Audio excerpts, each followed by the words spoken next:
And the last speaker for this block is Enrico Zampas, talking about compressible flows. Enrico joined the club last year at the conference and tried set up some fancy methods for incompressible flows that time and now compressible. Okay, so thank you for the introduction. So this is a joint work with my supervisor, Michael Dumsa. And I will be talking about this finite element method for weakly compressible flow. So this presentation in particular is an invitation for all the people here doing incompressible. So join the dark side here. And okay, let's get started. So what do I mean by weakly compressible flow? So these are the equations that I want to solve. They look like the Euler equation for compressible gas dynamics, but instead of, so we have the conservation of mass, the conservation of momentum, but instead of having the equation for the energy, we have this transport of the entropy. And then note that we have this non-conservative, doesn't work? Yes. Okay, so we have this non-conservative term here for the entropy, and we'll have to deal with it particularly. And of course, I can, in principle, write this as instead of considering the entropy, I could consider like rho s, this entropy momentum, and then it would be a conservative hyperbolic system. But for the sake of the discretization, it is better to consider this formulation here. I will add a viscous regularization. So this, as we have seen today in the talk by Jay, it is important when we have shocks to add some viscosity, and therefore we need to add some viscous terms. So we are adding Laplacians here, and here we are adding a vector Laplacian in this curl-curl grad D formulation. And these epsilons are viscosity parameters that I will be specifying later. And the interesting thing is that, okay, when the sound speed goes to infinity, so the sound speed is the derivative of the pressure with respect of the density, and I have also, of course, I need the viscosity to be 0, and this viscosity here to be constant. These are actually additional assumptions that I need in my specific case, but usually this is just the thing that the only thing that you need. Then we recover the incompressible Navier-Stokes equation that you have seen yesterday, and but in this rotational formulation, which is equivalent to the classical one when the viscosity is constant. Okay. And this is a property that I want to keep also in my numerical method. So I want a numerical method that is able to solve the weakly compressible and to solve also the incompressible, just in one single method. And so this is the time discretization. I choose a semi-implicit time discretization. So some terms are treated implicitly and some terms explicitly. How do I choose that? So my choice is based on two things. So first of all, I want to have a symmetric positive definite system to solve, because I don't like non-symmetric system. And also, I don't want so I'm discretizing, for example, the convection of the momentum and the entropy explicitly. On the other side, I don't want my CFL condition to depend on the sound speed. Otherwise, when the sound speed goes to infinity, my time step goes to 0, and then the problem becomes intractable. So I want to solve that implicitly. So this is my time discretization. And note that I've introduced this additional variable, but just to discretize this, let's call it momentum vorticity. Okay. Now, how to deal with the discretization for the entropy equation? So we need, as I was saying, this is a non-conservative system, so we need what's called a path-conservative method. So this is like a DG, so, but note that there is no integration by paths here. So we are just multiplying the equation via a test function, and we are dealing with the viscosity with a standard interior penalty formulation. But we have to add this term here, this flux here on the. It's a kind of flux on the boundary. So this doesn't come out from an integration by path, because there is no integration by paths here. And this u dot n hat is what I call a rho normal velocity, and it must satisfy the so-called generalized Rankine-Hugoniot condition. So we have a path integral here, with a path joining two separate states in phase space. And this is the relation that it must satisfy. And if we choose the segment path and the midpoint rule to approximate this integral from 0 to 1, then we obtain the following expression for this term here, which is very simple to implement. It's similar to a standard flux in DG. And then how do I discretize the remaining term? So I choose a conforming discretization. So I look for this momentum vorticity in Nedelec elements, the momentum in Raviatoma elements, and the pressure in discontinuous elements. Of course, in 2 dimensions, this will be just standard Lagrange finite elements to fit in the RAM complex.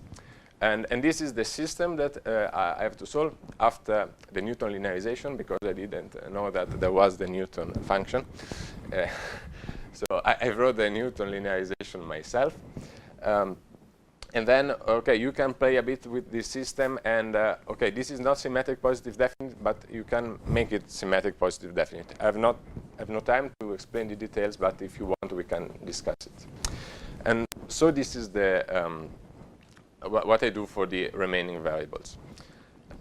Finally, okay, how to deal with shocks and with high-order methods. And I use a very easy technique that's quite similar to the technique described yesterday by Jay, similar to the entropy viscosity. It's called a posteriori artificial viscosity. So the idea is the following. First, I do my time step without any viscosity.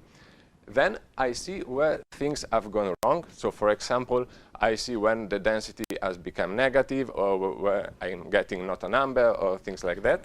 Here in particular, I'm checking for a discrete maximum principle. So I want to see if the new solution this should be, I forgot, on an element T. If the new solution on an element T should be between the maximum and the minimum of the solution at the all time step in the same element and its Voronoi neighbor, so the other elements that share a vertex. And we have a small relaxation parameter. So a small solution should always satisfy this principle for a sufficiently fine mesh, but when we have shocks, this will be violated, and then we will add artificial. And then we will repeat our time step with the artificial viscosity, but only on the marked elements. Okay, and that's it for the method. So let's see some numerical results. So this is a circular explosion problem in which we have some small shocks. So first, let's look at it from the above.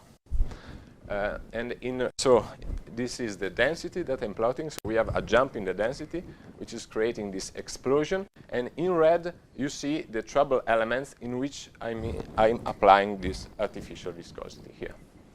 Okay, and this is order. I'm using polynomials here of order 1. And if you want to see the same thing from another angle, so you appreciate better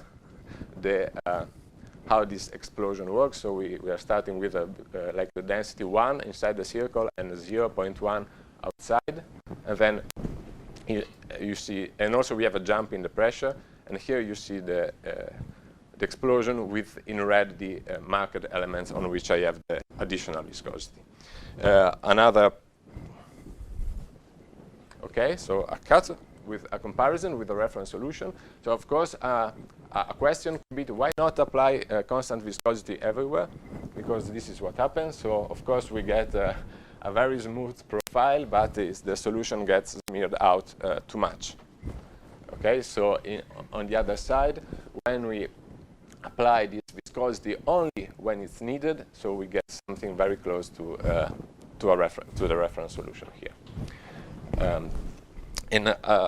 As a second numerical test that I would like to show you, we have this Kelvin-Helmholtz instability, in which so this is an incompressible Euler test, but with variable density, which also can be dealt with my method. And so we have two different density, one red here and one blue, and two different velocity. This should be a stationary solution, but actually some instability creates, and we get now this very nice vortices, which are, come from this instability. And so this is an example of a case in which we are solving an incompressible problem with the same code. I don't have to do nothing, just to change the initial condition, and that's it. Okay. So if I have 1 more minute, I would like to show you briefly how we implemented some of the stuff. So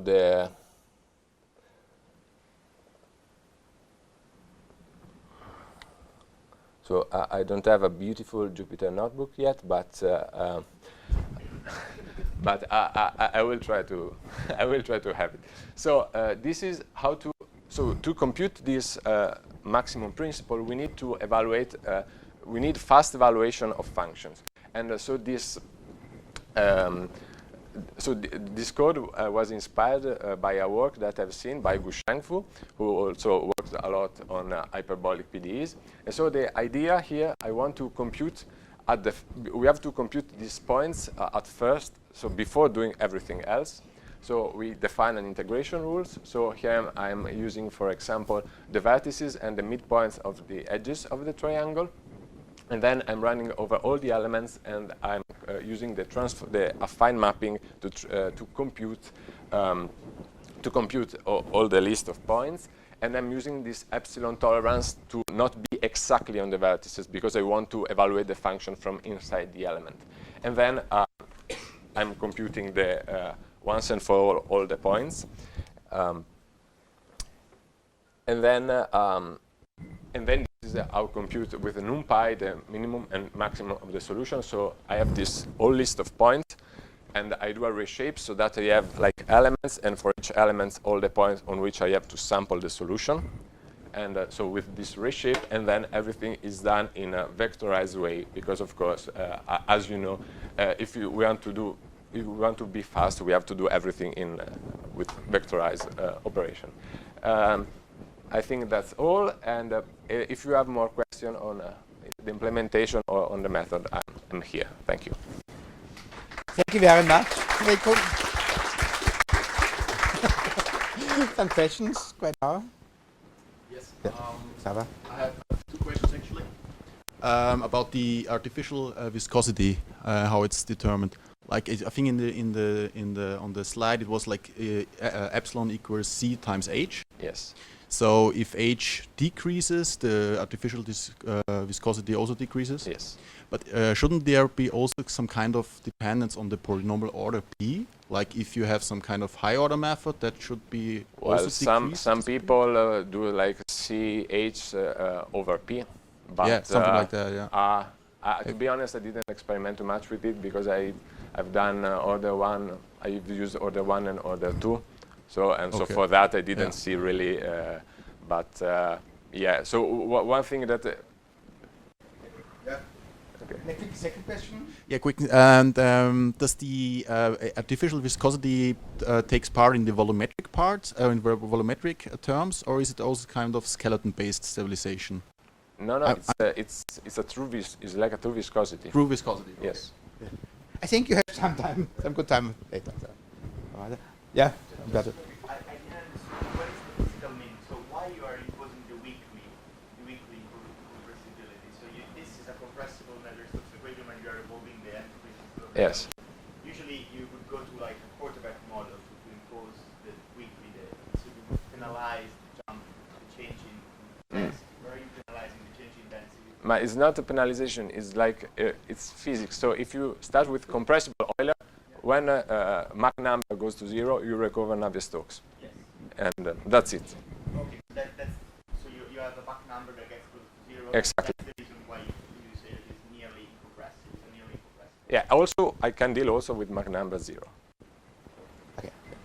A comment from my side. So I think it's very valuable for the community if you and others from the community provide this material to others. Okay. Findable, maybe. Certainly, so this current book now, so I'm very happy if we can include the presentation to the Okay. book here. Okay, now short break till 11. Yeah, nothing more than now. That's it.